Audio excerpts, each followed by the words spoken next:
back. Daming lamok. Harvest na natin ang beans. Ayan, daming beans. Sobrang init. May mga lamok. My God, kagat-kagat na ako ng mga lamok.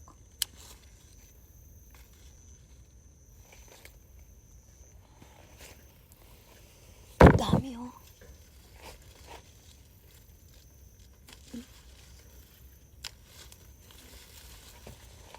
Yan, nag-over na yung iba.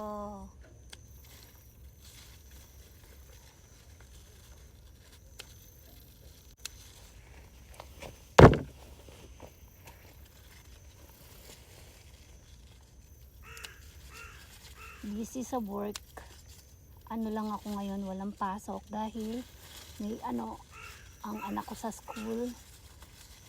Kailangan kong pumunta sa school kaya hindi na lang ako pumasok today.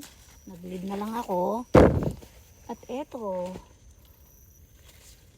nakita kong sobrang dami ng pwedeng i-harvest sa taniman.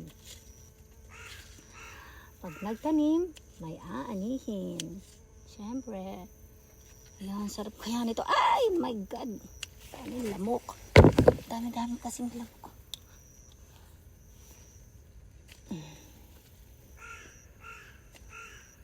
Sarap nito. Mag-gisa tayo. Gigisa natin. Kagabi naglagalang ako nito. Ang sarap-sarap ko. Aray, lamok.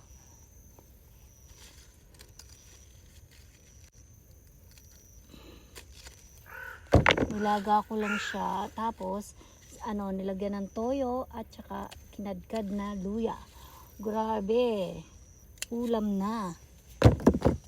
May ulam ka na. Kahit ganun lang. Oh my. Diyan ka.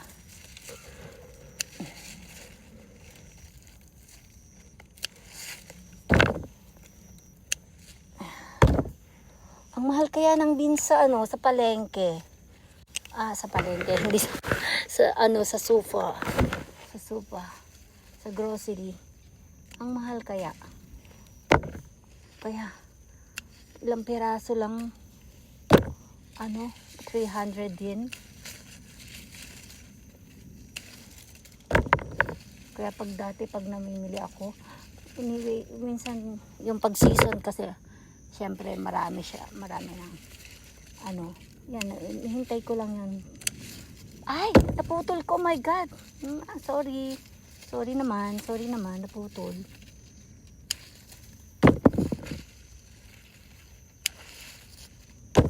Hihintay ko yung season para mas mura. Kaya lang, minsan nga pag gagawa ako ng pansit, ayun, dahil sa mahal, hindi na ako bumibili. Repolyo na lang siya. Repolyo na lang at saka carrots.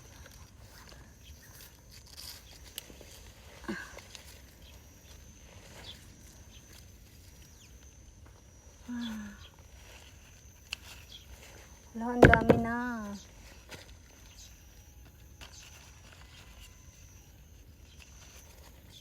Ang dami na niya. Wow. Kumpulan.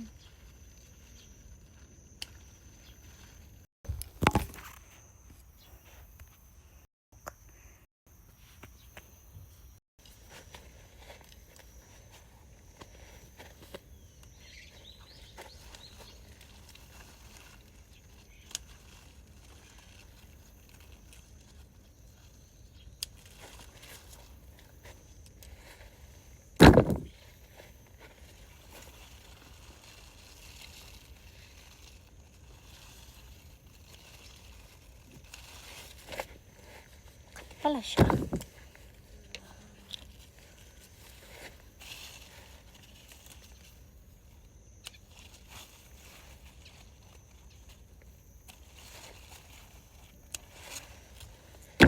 Grabe, dami.